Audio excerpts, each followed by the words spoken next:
या घडीची महत्त्वाची बातमी आहे। ठाकरे गटाचे ज्येष्ठ नेते बबनराव घोलप उद्धव ठाकरेंची साथ सोडणार असल्याची जोरदार चर्चा आहे। लोकशाही मराठीला विश्वसनीय सूत्रांकडून ही माहिती मिळते। बबनराव घोलप भाजप किंवा शिवसेनेसोबत जाणार असल्याचं देखील सूत्रांकडून कळतंय। घोलपांनी भाजपच्या वरिष्ठ नेत्यांची भेट घेतल्याची सुद्धा माहिती होती। याआधी सुद्धा मुख्यमंत्री एकनाथ शिंदेंचीही त्यांनी भेट घेतलेली होती। याविषयी अधिक माहिती घेऊया आपले प्रतिनिधी महेश महाले यांच्याकडून। महेश, जेव्हापासून बबनराव घोलप हे नाशिक मधल्या राज्यव्यापी अधिवेशनाला, ठाकरे गटाचं राज्यव्यापी अधिवेशन जे नाशिकमध्ये झालं, त्यानंतर जी गोदा आरती झाली, या सगळ्या कार्यक्रमाला गैरहजर होते आणि तेव्हापासूनच बबनराव घोलप यांच्या संदर्भात राजकीय वर्तुळात चर्चा सुरू होती। अगदी खरं आहे लागवी। खरं तर शिवसेनेचे ज्येष्ठ नेते 5 वेळेस ज्यांनी आमदारकी भूषवलेली, तसेच युती सरकारच्या काळात महत्वाचं समाज कल्याण मंत्रीपद ज्यांच्याकडे होते असे बबन घोलप हे आता उद्धव ठाकरे यांची साथ सोडणार असल्याची विश्वसनीय सूत्रांची माहिती आहे।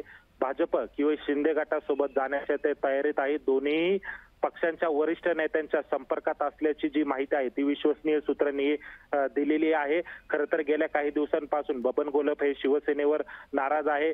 मध्यंतरी त्यांनी उद्धव ठाकरे यांच्याकडे उपनेतेपदाचा जो संपर्क पदाचा जो राजीनामा होता तो देखील त्यांनी पाठवलेला होता। त्यामुळे शिर्डी लोकसभा मतदारसंघामध्ये भाऊसाहेब वागचौरे यांना पक्षात घेतल्यानंतर बबन घोलप जे होते ते नाराज होते आणि आता ते उद्धव ठाकरे यांची साथ सोडणार असल्याची जी माहिती ती विश्वसनीय सूत्रांनी दिलेली।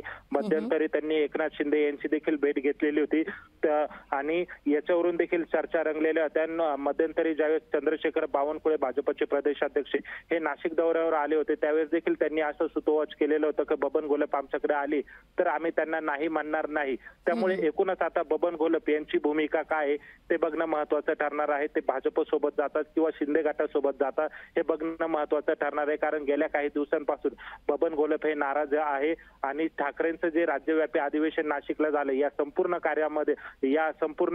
कार्यक्रमाला देखील बबन घोलप हे उपस्थित नव्हते। त्याच्यामुळे आता आगामी काळामध्ये बबन घोलप हे काय निर्णय घेतात, कुठल्या पक्षासोबत जातात, शिंदे गटासोबत जातात की भाजप सोबत जातात हे देखील बघणं तितकंच महत्त्वाचं ठरणार आहे। लागू निश्चित।